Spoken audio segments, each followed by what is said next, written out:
Olá, terceiro ano, sejam bem-vindos ao nosso terceiro bimestre, que começa hoje com esse nosso vídeo. Olha só, essa semana o professor não vai cobrar de vocês nenhuma devolutiva de atividade.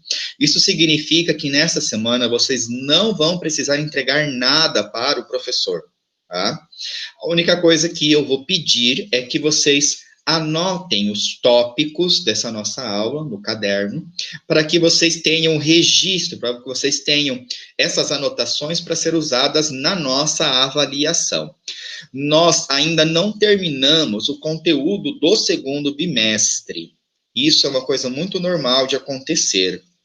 O segundo bimestre é um bimestre muito extenso e nós ainda precisamos terminar a parte da genética, estudando as mutações, as alterações cromossômicas, que foi a parte que ainda não terminamos do segundo bimestre. Nós iremos fazer uma prova só sobre esse assunto, das mutações e alterações cromossômicas. Então, terceiro ano, bora lá pegar o caderno, a caneta, para anotar alguns tópicos importantes sobre as mutações, que é o momento da nossa aula de hoje, tá bom? E o professor vai fazer 2 vídeos para vocês. Nesse vídeo de agora, o professor vai relembrar para vocês, né, a meiose, que nós estudamos lá no primeiro ano, né, que já deve ter quase ficado esquecido. A gente vai relembrar alguns pontos importantes para daí, então, entender as alterações cromossômicas, tá? Então, o professor vai compartilhar a tela aqui. E terceiro ano, uma coisa que essa nossa aula de hoje, as alterações cromossômicas, as mutações que nós vamos estudar são mutações chamadas de congênitas, tá? Mutações congênitas. Significa que são aquelas mutações, alterações cromossômicas que já aconteceu lá na hora do nascimento, ali na concepção, da fecundação do ovócito com o espermatozoide, durante o desenvolvimento do embrião. Essas são alterações, mutações congênitas. Essa que nós vamos estudar. Existe outro tipo de mutação, que é aquela mutação adquirida. Por exemplo, um ser ali, uma pessoa ficou exposta a uma radiação e teve uma mutação. Ele adquiriu ao longo da vida. Então, quando essa mutação adquirida, a gente não vai estudar nesse conteúdo de agora, para essa prova desse momento, tá? Somente vamos nos atentar às alterações cromossômicas, que a gente chama de mutações congênitas, tá bom? Então, lembrando um pouquinho lá, vamos começar com a divisão da mitose, né? Tem aqui o material genético, ele duplica o material genético, aqui é um núcleo. Começa a condensar, alinha tudo no equador, separa, vai cada um para um dos polos, pronto, formou 2 células. Bem simples a mitose, né? Bem simples a mitose. Já na meiose, nós temos essa diferença aqui, ó, né? Na mitose, como por exemplo, nós temos 46 cromossomos, né? Então, o cromossomo é um bracinho e o outro é a cópia dele, está duplicado, né? Ele fica duplicado. Para daí, quando faz a mitose, os 46 cromossomos das nossas células, vou usar o da espécie humana como exemplo, né? Vocês têm que lembrar que cada espécie tem a sua própria quantidade de cromossomo, tá? Então, na espécie humana, na mitose, os 46 cromossomos ficam alinhados um embaixo do outro. E aí separa esse braço do cromossomo, né? Vem um braço para essa célula aqui e vai o outro braço para outra célula. A gente chama esses braços de cromátide irmã também, né? Agora, na meiose, o que muda? Na meiose, alinha em parzinhos os cromossomos, em pares. E aí, quando faz a separação, vai um cromossomo inteiro para esta célula e um cromossomo inteiro para essa outra célula aqui, tá? Desculpa. Isso é importante na meiose, porque o objetivo da meiose é diminuir, reduzir pela metade o número de cromossomos, tá bom? Tem uma outra figurinha aqui, ó. Tá vendo? Na mitose, né? Na mitose, alinha ali os 46 cromossomos, um debaixo do outro. separa o braço do cromossomo. Vem uma cromate de irmã para cá, outra cromate de irmã para lá. Então, 46 separa, cada uma das células continua com 46, né? Agora, na meiose, ele separa os cromossomos, né? Vai um cromossomo inteiro, tá vendo que tem nos dois bracinhos aqui, ó, do cromossomo, vai um cromossomo inteiro para um lado e o cromossomo inteiro para outro lado, né? Isso são coisas que acontecem na meiose. Uma outra coisa também que acontece na meiose é esse crossing over, que eu chamo também de permuta, né? É uma das coisas muito importantes. Então, veja aqui, ó, eu tenho um bracinho, vamos imaginar que aqui seja o cromossomo materno, né? O meu cromossomo materno com o meu cromossomo paterno.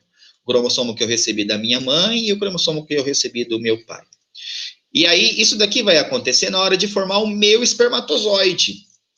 Ou o seu espermatozoide, no caso do sexo masculino, ou então o seu ovócito, se você é do sexo feminino, né? Quando acontece isso, né, a cada ciclo menstrual, né, da menina, um conjuntinho de ovócitos vão crescer, né? Vou falar daqui a pouco melhor sobre isso, tá? Mas o fato é que para acontecer a meiose, obrigatoriamente tem que acontecer esse crossing over aqui, ó, tá vendo? Então, um braço do materno, verifique esse aqui, ó. Esse braço do materno, ele recebe um pedaço do cromossomo paterno. Ocorreu uma troca, tá vendo? E olha só, esse paterno aqui, esse braço do cromossomo paterno, fica com um pedacinho do materno. Acontece uma troca, tá? Então, isso daqui é uma coisa muito importante. Fica cruzado, né, bem aonde aconteceu o crossing over, né? O crossing over é uma coisa muito importante. Se não acontecer esse crossing over, essa permuta, não acontece a meiose, tá? Muito bem. Então, o fato é que a meiose, vamos lá, vamos passar, né? A meiose é isso que vai acontecer. Olha aqui esse exemplo, ó. Mitose, né? Então, aqui separa a linha, os 46, um debaixo do outro, e aí separa as cromátides irmãs. É assim que acontece na mitose, né?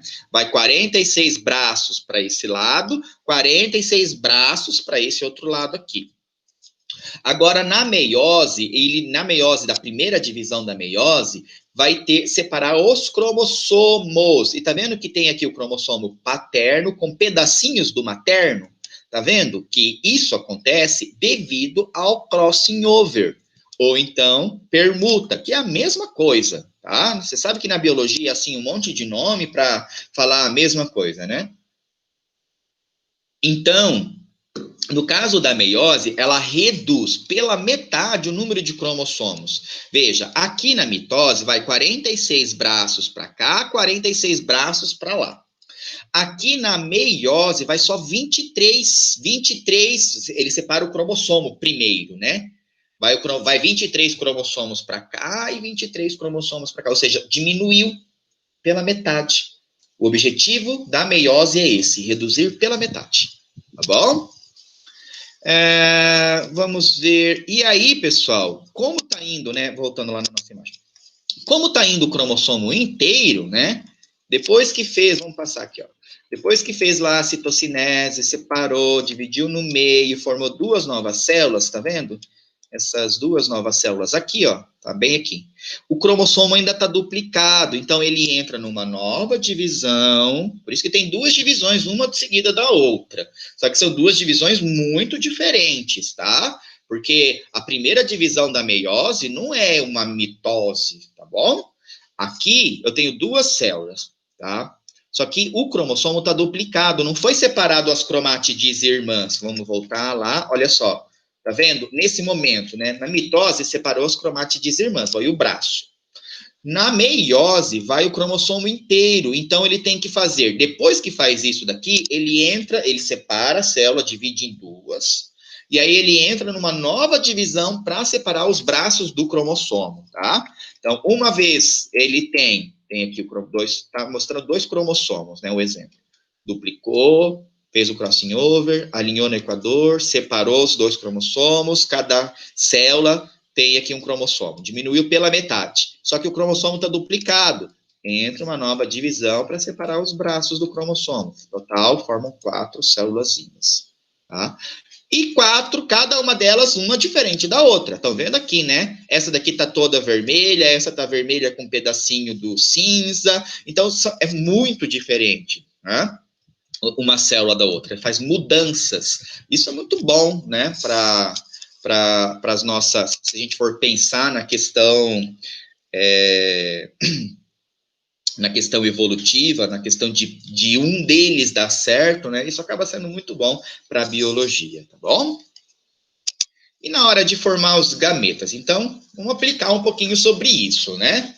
Então, nós temos na espermatogênese, o homem, né, tem lá no seu testículo, no interior do seu testículo, principalmente ali nos túbulos seminíferos, as espermatogônias, que elas se dividem, né, em várias outras espermatogônias, e o homem vai multiplicando essas espermatogônias a vida toda. Ele sempre deixa um pouco ali de estoque no testículo para fazer no próximo ciclo reprodutivo, né? E outra parte vai ser direcionada para formar o espermatozoide, né? Por exemplo, ali, ó, uma delas entra em meiose. Quando entra em meiose, né, eles mudam o nome, porque a gente já mudou o direcionamento. Essa aqui continua como espermatogônia lá no testículo, essa nem não vai mudar. E ela pode se dividir, formar outras espermatogônias, e essas novas espermatogônias, sim, podem formar ali e direcionar para o espermatozoide. Então, entrou em meiose, já muda o nome, espermatócito 1, né? Tem aqui 2 conjuntos de cromossomo. O que acontece? O crossing over. Terminou a primeira meiose, já ficou haploide, tá vendo? Formou N. Aí eu chamo de espermatócito 2, porque ficou diferente, tá? Depois termina ainda a segunda divisão, separa os braços dos cromossomos, vira espermátide. Depois, ó, 4 células, tá vendo? 1, 2, 3, 4. Depois dessa espermátide, depois que terminou a meiose no homem, aí essa celulazinha vai mudar o formatinho dela, tá? Ela tá redondinha, ela muda o formato para virar um espermatozoide, tá bom? E cada um dos espermatozoides carregando metade do número de cromossomos. Nós, da espécie humana, que vamos focar na espécie humana, né? Nós, da espécie humana, cada um desses cromossomos, desses espermatozoides, está carregando 23 cromossomos. Só 23, não 23 pares, tá? Só 23. Então, é necessário muito, né? 2 bilhões de espermatozoides para um deles ser fecundado, tá bom? Vamos lá para as fêmeas agora, tá? No caso das fêmeas, né, tem ali as ovogônias. Aqui está escrito oogônia, mas é a mesma coisa que ovogônia. As duas formas estão certas. As ovogônias, né, todas elas entram em meiose ainda quando a menina está no útero da mãe. Então, você, mulher, menina, garota, do sexo feminino que está assistindo a minha aula, você não tem mais ovogônia no seu ovário. As ovogônias que você tinha quando você estava no útero da sua mãe sendo gerada, todas essas ovogônias entraram em meiose e não ficou nenhum estoque de ovogônia para contar a história. É diferente do homem. Então, quando você, menina, nasceu, você já nasceu com ovócitos, isso daqui, ó, com ovócitos dentro do seu ovário. Todos eles paradinhos lá perto daquela fase do crossing over. Depois que acontece a fase do crossing over, ele fica paradinho ali, estacionado. Tá? Então, se você tem 18 anos, estou chutando uma idade aqui, se você tem 18 anos, isso significa que o seu ovócito, os seus ovócitos que estão dentro do seu ovário, também têm 18 anos que estão paradinhos naquela fase perto do crossing over. Se você tem 30 anos, significa que o seu ovócito também tem 30 anos de idade, paradinho naquela fase perto do crossing over. A cada ciclo menstrual da menina, né, da mulher, um conjuntinho desses ovócitos começam a amadurecer, um deles é ovulado, o restante que amadureceu junto com ele, que não é liberado, é reabsorvido, né? E aí tem todo um estoque dentro do ovário, tem bastante ali, né? Depois, no outro mês, começa tudo de novo. Pega um outro conjuntinho de ovócito, começa a amadurecer, um é liberado, o restante que começou a amadurecer junto com ele, não liberou, é absorvido. E assim, a cada ciclo de 28 dias, de 30 dias, é feito todo esse processo. O fato é que você, menina, garota, mulher, não tem ovogônia. É diferente do homem, que sempre vai ter espermatogônia para a vida toda. Sempre tem um estoque de reserva de espermatogônia. Então, nunca acaba o estoque de reserva ali, tá bom? É lógico que tudo isso é controlado por hormônios, né? A gente tem que lembrar que são os hormônios que fazem isso, né? Induz esse crescimento. Mas vamos dar continuidade aqui. Então, quando chega lá no período fértil da mulher, né? Esse ovócito começa a crescer e aí ele vai ser liberado, ele termina, esse daqui é um corpúsculo que vai ser digerido depois, né? Mas já diminuiu pela metade aqui o cromossomo, tá vendo? Já passa a ser outro nome, ovócito 2, ovócito 1 aqui, ovócito 2 aqui. E quando, olha só, esse é espermatozoide. Quando o espermatozoide fecunda o ovócito, aí é que vai terminar a meiose da menina, né, do ovócito. Tá bom? Vamos ver de novo, olha só. Esse corpúsculo aqui é esse corpúsculo que vai ser digerido. Aí, quando entra e jogou o outro para fora, dois corpúsculos, esse aqui é um, esse aqui é outro. Tá bom? Então, a professora sempre falava lá na minha faculdade, cuidado, meninos, para não completar a meiose das meninas, tá? Ou se for completar a meiose das meninas, que seja de modo consciente, tá? Então, a meiose da menina, o ovócito da menina, só vai terminar a meiose quando o espermatozoide fecundar. Tá bom? Então, é assim o processo da meiose, da espermatogênese e da ovogênese, certo? E aí agora, então, pessoal, o professor vai fazer um outro vídeo mostrando para vocês quais são as alterações, os problemas que essa meiose pode gerar. Tudo bem? Então, vamos dar uma pausa para beber um pouquinho de água e a gente já volta, então, para a gente ver, de fato, as alterações cromossômicas. Beleza?